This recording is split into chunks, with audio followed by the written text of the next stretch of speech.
Om Swastiastu. Selamat pagi kepada Ibu dosen, Ibu Tunita Anggreni SAMM selaku pengempu mata kuliah Komunikasi Bisnis. Di sini saya akan sedikit memaparkan jawaban dari UTS semester 6. Untuk soal yang pertama itu ada negosiasi manajer Indonesia dengan Jepang dan Amerika. Dalam proses negosiasi bisnis, setiap negara itu memiliki komunikasi yang berbeda. Orang Jepang biasanya lebih sopan, tenang, dan tidak terlalu langsung dalam berbicara karena mereka sangat menjaga perasaan dan menghargai lawan bicara. Sementara itu, orang Amerika itu cenderung berbicara secara langsung, cepat, fokus pada pembicaraan agar lebih efisien.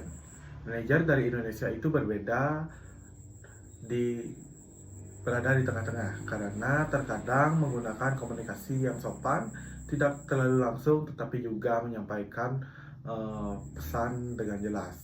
Perbedaan nilai menyebabkan pihak Jepang itu merasa komunikasi terlalu langsung, sedangkan pihak Amerika itu merasa pembicaraan itu terlalu terbelit-belit. Kesalahan komunikasi yang dilakukan manajer Indonesia adalah kurang memahami budaya komunikasi dari kedua negara tersebut. Dalam beberapa situasi, cara berbicara yang terlalu hati-hati membuat pihak Amerika itu menganggap komunikasi tidak tegas dan kurang efektif. Namun di sisi lain, ketika berbicara terlalu langsung, pihak Jepang merasa kurang nyaman karena dianggap tidak cukup sopan. Selain itu, manajer Indonesia juga kurang menyesuaikan cara penyampaian pesan dengan karakter budaya masing-masing negara, sehingga menjadi salah paham dalam proses negosiasi. Agar komunikasi menjadi lebih efisien, manajer Indonesia harus memahami budaya komunikasi dari negara lain sebelum melakukan negosiasi. Cara berbicara sebaiknya tetap sopan tetapi jelas dan mudah dipahami oleh semua pihak. Selain itu, penting untuk mendengarkan pendapat lawan bicara, baik itu menghindari kata-kata yang tidak menyinggung budaya tertentu. Dengan komunikasi yang tepat, hubungan kerjasama akan menjadi lebih baik dan proses negosiasi itu akan berjalan dengan lancar. Nah, untuk soal yang kedua yaitu ada hambatan komunikasi dalam sebuah organisasi.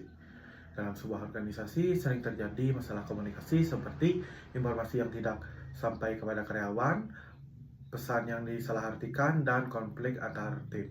Hambatan komunikasi dapat terjadi karena beberapa faktor. Hambatan fisik, misalnya suara bisik, jaringan internet yang buruk, atau ruang kerja yang kurang nyaman, sehingga komunikasi menjadi terganggu. Yang kedua, ada hambatan psikologis juga dapat terjadi karena adanya stres emosi, rasa takut atau kurang percaya diri saat menyampaikan pendapat. Selain itu, ada hambatan semantik terjadi karena adanya perbedaan pemahaman bahasa atau kata-kata yang digunakan sehingga pesan tidak diterima dengan benar. Nah, masalah komunikasi tersebut dapat memberikan dampak buruk terhadap kinerja organisasi. Pekerjaan menjadi lebih lambat karena informasi itu tidak tersampaikan dengan baik. Selain itu, sering terjadi salah paham antar karyawan, akhirnya memicu konflik dalam tim kerja. Jika kondisi terus terjadi, produktivitas perusahaan akan menurun dan tujuan organisasi akan menjadi sulit tercapai. Suasana kerja menjadi kurang nyaman karena hubungan antar anggota tidak berjalan dengan baik. Untuk mengatasi hal tersebut, organisasi perlu menerapkan komunikasi bisnis yang efektif. Perusahaan harus menggunakan bahasa yang jelas, sederhana, dan mudah dipahami oleh semua karyawan. Selain itu, perlu dilakukan rapat atau evaluasi rutin agar setiap informasi dapat tersampaikan dengan baik. Penggunaan teknologi komunikasi yang baik juga dapat mempercepat penyampaian informasi dengan komunikasi yang efektif. Kerja sama antar tim akan menjadi lebih baik dan pekerjaan dapat berjalan dengan lebih lancar. Baik, selanjutnya yang ketiga yaitu startup di Bali dan masalah komunikasi dengan pelanggan internasional.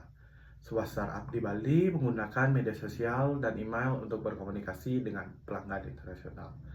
Namun, banyak pelanggan mengeluh karena responnya yang terlalu lambat, penggunaan bahasa yang kurang profesional, dan sering terjadi kesalahpahaman budaya.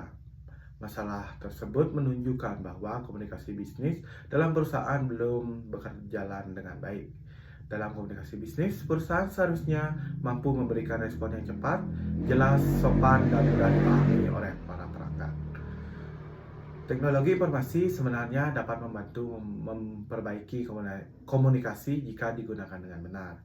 Contohnya dengan menggunakan fitur balasan otomatis, aplikasi customer service, atau sistem komunikasi yang lebih teratur sehingga respon kepada pelanggan menjadi lebih cepat. Namun, jika teknologi tidak digunakan dengan baik, masalah komunikasi justru akan semakin besar.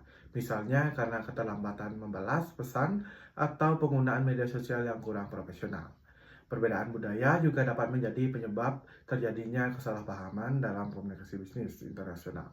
Pelanggan dari luar negeri biasanya lebih menyukai komunikasi yang cepat, jelas, langsung, dan pada inti pembicaraan.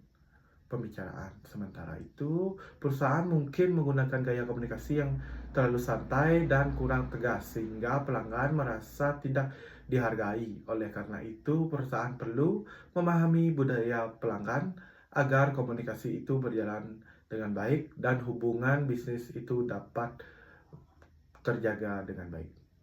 Baik, sekian pemaparan dari saya. Saya ucapkan terima kasih. Om Santi Santi Santi.